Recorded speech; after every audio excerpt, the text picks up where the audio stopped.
നമുക്കിനി തിരുവനന്തപുരത്തേക്ക് ഒന്ന് പോകുന്നുണ്ട്. കാരണം കഴിഞ്ഞ കുറച്ച് ദിവസങ്ങളായിട്ട് അവിടെ ഒരു സമരം നടക്കുന്നുണ്ട്. സർക്കാർ ഈ സമരക്കാരെ പൂർണ്ണമായും അവഗണിക്കുന്ന ഒരു കാഴ്ച നമ്മൾ കാണാൻ സാധിച്ചു. അതായത് അവരുടെ ആവശ്യങ്ങൾ, അതായത് ആരോഗ്യ മേഖലയിൽ നിർണായക പങ്ക് വഹിക്കുന്ന ആശാ വർക്കർമാർ അവരുടെ സമരം അത് കണ്ടില്ലെന്ന് സർക്കാർ നടിക്കുകയാണ്. അതായത് കോവിഡ് അടക്കമുള്ള നിപ്പ അടക്കമുള്ള കാര്യങ്ങളൊക്കെ സംഭവിച്ച സമയത്തും സ്വന്തം ജീവൻ പോലും പണയപ്പെടുത്തി സാധാരണക്കാരെ സേവിക്കുന്നതിന് വേണ്ടി ഇറങ്ങിത്തിരിച്ച ആശാ വർക്കർമാർ അവരെ കണ്ടില്ലെന്ന് സർക്കാർ നടിക്കുകയാണ്. അവരുടെ സമരം തിരുവനന്തപുരത്ത് നടക്കുന്നുണ്ട്.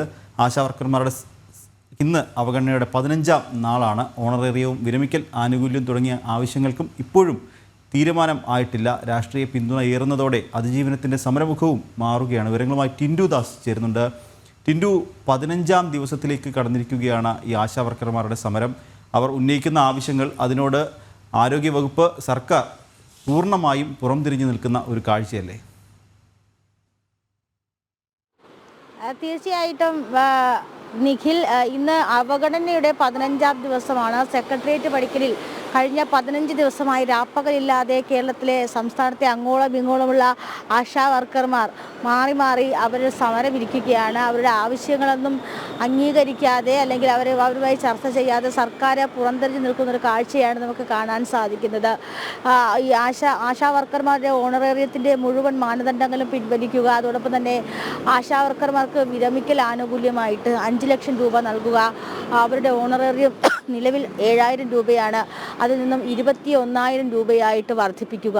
ഇതൊക്കെയാണ് പ്രധാനമായിട്ടുമുള്ള ആവശ്യം. ഈ ആവശ്യങ്ങൾ ഉന്നയിച്ചുകൊണ്ടാണ് കഴിഞ്ഞ 15 ദിവസമായിട്ട് സംസ്ഥാനത്തെ ആരോഗ്യ മേഖലയും അതോടൊപ്പം തന്നെ സംസ്ഥാനത്തെ സാമൂഹ്യ നീതി വ്യവസ്ഥയെ പിടിച്ചു നിർത്തുന്ന ഏറ്റവും താഴെത്തട്ടിൽ പ്രവർത്തിക്കുന്ന ആശാ വർക്കർമാർ കഴിഞ്ഞ 15 ദിവസമായിട്ടാണ് ഇവിടെ സത്യാഗ്രഹം ഇരിക്കുന്നത്, അല്ലെങ്കിൽ ഇവിടെ അതിജീവന സമരത്തിലിരിക്കുന്നത്. പക്ഷേ ഈ സമരമൊന്നും സർക്കാർ കണ്ടില്ല എന്ന് നടിക്കുകയാണ്. പല രാഷ്ട്രീയ സാമൂഹിക മേഖലകളിൽ നിന്നുമുള്ള ആളുകൾ ഇവർക്ക് ഐക്യദാർഢ്യം പ്രഖ്യാപിച്ചുകൊണ്ട് സമരപന്തലിലെത്തിയിരുന്നു, സമരത്തിന് ഐക്യദാർഢ്യം പ്രഖ്യാപിച്ചുകൊണ്ടെത്തിയിരുന്നു. എന്നിട്ടും സർക്കാർ ഒരു ഘട്ടത്തിൽ പോലും ഇവരെ നേരിട്ട് കാണുകയോ ഇവരോട് സംസാരിക്കുകയോ ഇവരുടെ ആവശ്യങ്ങളെ പറ്റി ചർച്ച ചെയ്യുകയോ ചെയ്തിട്ടില്ല. ഏറ്റവും പ്രധാനപ്പെട്ട കാര്യമെന്ന് പറയുന്നത് ഇവർക്ക് ലഭിക്കുന്ന ഓണറേറിയത്തിലെ മാനദണ്ഡമാണ്. ആ മാനദണ്ഡം എന്ന് പറയുന്നത് ഇവർക്ക് ഒരു മാസത്തെ ഓണറേറിയം ലഭിക്കണമെങ്കിൽ അത് പല ഘട്ടങ്ങളിലായി പലയിടങ്ങളിലായി പോയി കയറി ഇറങ്ങി പല ബില്ലുകൾ മാറി അങ്ങനെയൊക്കെയാണ് കൊടുക്കേണ്ടത്. അപ്പോൾ പ്രധാനമായും ഈ മാനദണ്ഡങ്ങൾ എടുത്തു മാറ്റുകയും അതോടൊപ്പം തന്നെ ഈ ഓണറേറിയം വർദ്ധിപ്പിക്കുകയും ചെയ്യുകയാണെങ്കിൽ ഒരുപക്ഷെ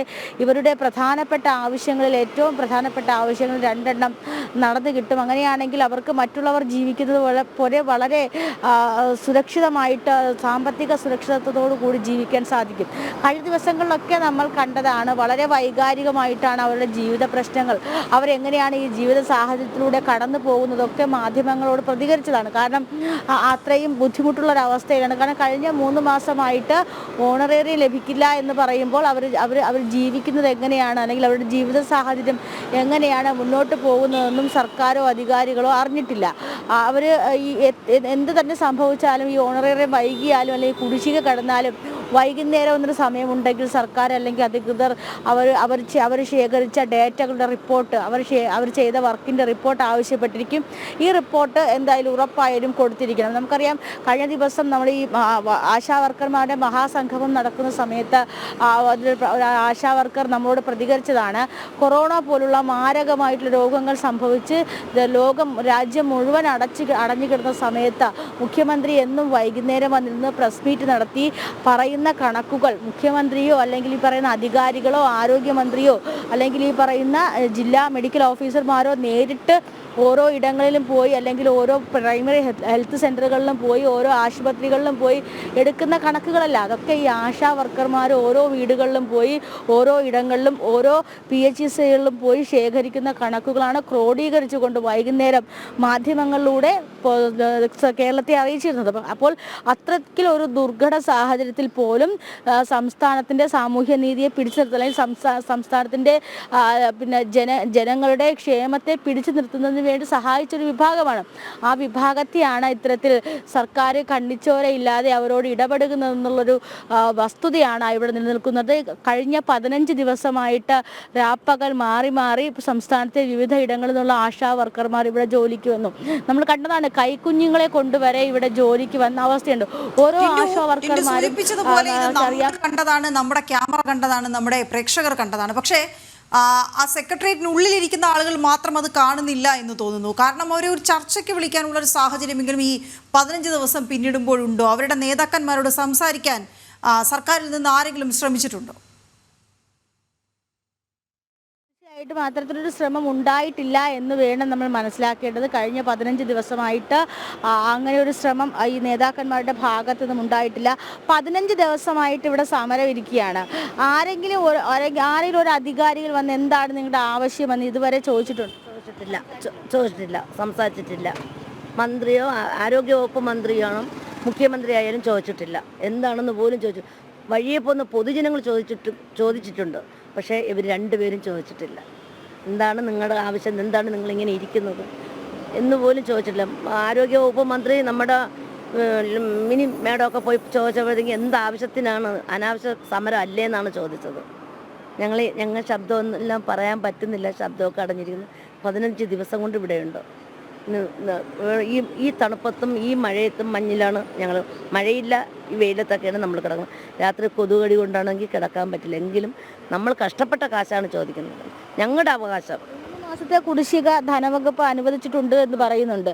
അപ്പോൾ ഈ 3 മാസത്തെ കുടിശ്ശികയിൽ ഇതുവരെ അക്കൗണ്ടിൽ ആ പണം വന്നിട്ടുണ്ടോ? ഇതുവരെ വന്നു. 1 മാസത്തെ ഓണറേറിയം വന്നു, 1 മാസത്തെ ഇൻസെൻറ്റീവ് വന്നു. ഇല്ല, ഒറ്റ മാസത്തെ ഇൻസെൻറ്റീവ് വന്നിട്ടുണ്ട്. ഇത് മാത്രമേ വന്നിട്ടുള്ളൂ. അത് ഇന്ന് വെളുപ്പിന് 5 മണിക്കാണ് ഒരു ഇൻസെൻറ്റീവ് വന്നിട്ടുള്ളത്. ഓണറേറിയം വന്നിട്ട് ഇന്ന് ഒരു 3-4 ദിവസമായി. അപ്പോൾ ഈ ബാക്കി 2 മാസത്തെ കുടിശ്ശിക കിടക്കുന്നു. മാനദണ്ഡങ്ങൾ എടുത്തു മാറ്റിയെന്ന് പറയുന്നുണ്ട് ഈ ഓണറേറിയം കിട്ടാനുള്ള. അതിൻ്റെ എന്തെങ്കിലും അറിയിപ്പ് കിട്ടും? അതിൻ്റെ ഒരു രേഖയും ഞങ്ങൾക്ക് കിട്ടിയിട്ടില്ല. പലരും പറയുന്ന കേട്ട് ഞങ്ങളും കേട്ടിട്ടുണ്ട്. അല്ലാതെ ഇവിടെ വന്ന് ഞങ്ങളുടെ മിനി മേഡത്തിൻ്റെ അടുത്താ ബിന്ദു മേഡത്തിൻ്റെ അടുത്താ പറഞ്ഞിട്ടില്ല. രേഖാമൂലം കാണിച്ചിട്ടുമില്ല. ഞങ്ങൾക്കത് കാണിക്കണം. അപ്പോൾ ഈ രേഖാമൂലമുള്ള അറിയിപ്പുകളും ഉറപ്പും കിട്ടിയതിന് ശേഷം മാത്രമേ സമരത്തിൽ നിന്ന് പിന്മാറും. രേഖാമൂലമുള്ള ഉറപ്പ് മാത്രമൊന്നുമല്ല മാഡം, എനിക്കിപ്പോൾ 60 വയസ്സാകാൻ പോകുന്നു. 59 വയസ്സായി. 60 ഇനിയിപ്പോൾ അത് പറയാൻ പറ്റില്ല. സമയങ്ങൾ താഴ്ന്നു പോകുമ്പോൾ പ്രായങ്ങളും പോകും. ഞങ്ങളുടെ ഈ നല്ല പ്രായങ്ങളും നല്ല രക്തമൊക്കെ പോയത് ഈ ആരോഗ്യ വകുപ്പിന് വേണ്ടി വർക്ക് ചെയ്തതാണ്. ഞങ്ങളിരുന്ന് കഷ്ടപ്പെട്ടിട്ട് ഞങ്ങളെ പട്ടി ഓട്ടിച്ച് ഞാൻ വീണു, എല്ലാം ഒരുപാട് കഷ്ടപ്പാട് ഞങ്ങൾ ചെയ്തിട്ടുള്ളതാണ്. ഞങ്ങൾക്ക് ആവശ്യം വേറെ ഒന്നുമില്ല. ഓണറേറിയം കൂട്ടുക. ഞങ്ങൾ 62 വയസ്സാകുമ്പോൾ പറഞ്ഞയക്കുമ്പോഴത്തേക്ക് 5 ലക്ഷം രൂപ തരിക. തീർച്ചയായിട്ടും ഒരു ജീവിതത്തിൻ്റെ 60 വർഷങ്ങൾ അല്ലെങ്കിൽ ഒരു ജീവിതത്തിൻ്റെ പൂർണ്ണ സമയവും ആരോഗ്യ മേഖലയ്ക്ക് വേണ്ടിയിട്ട് ഒഴിഞ്ഞു കളഞ്ഞ ആളുകളാണ്. അല്ലെങ്കിൽ നമുക്ക് ഈ ആശാ വർക്കർമാരായിട്ട് വന്നവരും ഒരു പക്ഷേ കാലങ്ങൾ ഇത്രയായിട്ടും ജോലി ചെയ്യുന്നവരൊക്കെ ഈ ആരോഗ്യ വിഭാഗത്തിന് വേണ്ടിയിട്ട് അവരുടെ ആയുഷ്കാലം മൊത്തവും ഹോമിച്ചവരാണ്. അപ്പോൾ അവർ വലിയ രീതിയിലുള്ള ദുർഘടം പിടിച്ച അവസ്ഥകളിലൂടെയാണ് ഓരോ വീടുകളിലും ഓരോ ഇടങ്ങളിലും പോയിട്ട് അവരുടെ ജോലികൾ ചെയ്യുന്നത്. അപ്പോൾ അവർക്ക് പ്രധാനപ്പെട്ട ആവശ്യം ഈ 7,000 രൂപ എന്നുള്ള ഇൻസെൻറ്റീവ് 7,000 രൂപ എന്ന ഓണറേറിയം 21,000 രൂപയായിട്ട് വർദ്ധിപ്പിക്കുക. ഇത് യഥാസമയങ്ങളിൽ കിട്ടുക. അതോടൊപ്പം തന്നെ മറ്റൊരു കാര്യം എന്ന് പറയുന്നത് ഇവരുടെ വിരമിക്കൽ സമയത്ത് ഇവർക്ക് 5 ലക്ഷം രൂപ നൽകുക തുടങ്ങിയ ആവശ്യങ്ങളാണ് ഇവർ ഉന്നയിച്ചുകൊണ്ട് സമരം ചെയ്യുന്നത്. എന്തായാലും ആരോഗ്യമന്ത്രിയോ അല്ലെങ്കിൽ മുഖ്യമന്ത്രിയോ അല്ലെങ്കിൽ അങ്ങനെ അധികാരികളിൽ നിന്ന് ആരും ഒരു വിവരവും ഇവരിൽ നിന്ന് ആവശ്യപ്പെട്ടില്ല, ശേഖരിച്ചിട്ടില്ല. ഇവർ അങ്ങോട്ട് പോയി സംസാരിക്കുന്ന സമയത്തും അനാവശ്യമായിട്ടുള്ള സമരമല്ലേ എന്നാണ് ഇവർ ചോദിക്കുന്നത്. ഏറ്റവും പ്രധാനപ്പെട്ട കാര്യം 7,000 രൂപ മതിയോ ഒരു കുടുംബത്തിന് ജീവിക്കാൻ എന്നുള്ളതാണ്. വിധവകളുണ്ട്, അതോടൊപ്പം തന്നെ ഒറ്റയ്ക്ക് ജീവിക്കുന്നവരുടെ ഒരു സ്ത്രീകളുടെ പ്രധാനപ്പെട്ട വിഷയമാണ്. ഈ വിഷയത്തിൽ ഇടപെടാതെ സർക്കാർ പാലിക്കുന്ന മൗനം, ഈ സമരം എത്ര കാലത്തേക്ക് മുന്നോട്ട് പോകും, ഈ സമരം സർക്കാർ അടിച്ചമർത്താൻ ശ്രമിക്കുകയാണ് തുടങ്ങിയ കാര്യങ്ങളൊക്കെയാണ് ഇനി നമ്മൾ അറിയുന്നത്. എന്തായാലും വലിയൊരു സ്ത്രീകൾക്ക് വേണ്ടിയിട്ട് നടക്കുന്ന ഒരു വലിയൊരു പ്രക്ഷോഭം തന്നെയാണ് ഒരുപക്ഷെ ഈ ആശാ വർക്കർമാരുടെ അതിജീവന സമരം എന്ന് പറയുന്നത്. വിവിധ പ്രായങ്ങളിൽപ്പെട്ട ആളുകൾ ഈ മേഖലയിൽ ജോലി ചെയ്യുന്നുണ്ട്. അപ്പോൾ ഇവർക്ക് വേണ്ട സാമൂഹ്യ സുരക്ഷിതത്വം, ഇവർക്ക് വേണ്ട സാമ്പത്തിക സുരക്ഷിതത്വം എന്ന് പറയുന്നത് സർക്കാരിൻ്റെ മാത്രം ഉത്തരവാദിത്തമാണ്.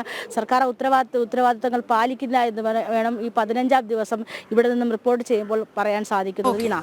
ശരി ടിൻഡു, ഏതായാലും ഈ 24 മണിക്കൂറും എന്ന് വേണമെങ്കിൽ പറയാം സേവന സന്നദ്ധരായി നിൽക്കുന്ന ആളുകളാണ് ഈ പറഞ്ഞു കേട്ടോ. അതായത് മുഖ്യമന്ത്രി അടക്കം വന്നിരുന്ന് കണക്കുകൾ പറയുമ്പോഴും അത് ആശാ വർക്കർമാർ ഫീൽഡിൽ നിന്ന് എടുത്ത് ക്രോഡീകരിച്ച് കൊടുത്ത കണക്കുകളാണ് എന്നുള്ളതാണ് ഏറ്റവും ശ്രദ്ധേയകരമായ കാര്യം. അത് അപ്പോൾ അവരോട് ചോദിക്കുന്നത് ഇത് അനാവശ്യമല്ലേ ഈ സമരം എന്നുള്ളതാണ്. 7,000 രൂപ പോരെ ജീവിക്കാൻ എന്ന് ചോദിക്കുന്നത് എങ്ങനെ എന്ന് വെച്ചാൽ സർക്കാരിൻ്റെ കയ്യിൽ പണമില്ലാത്തത് കൊണ്ടാകാമെന്ന് നമ്മൾ കരുതിയാൽ പോലും ധൂർത്തടിക്കാൻ പൈസ ഉണ്ടല്ലോ എന്ന് കാണുമ്പോഴാണ് ഇതിനൊരു ഇവരോടൊന്നും സംസാരിക്കേണ്ടതല്ലേ എന്ന ചോദ്യമെങ്കിലും സാധാരണ ജനങ്ങൾക്ക് ഉയർന്നു വരുന്നത്.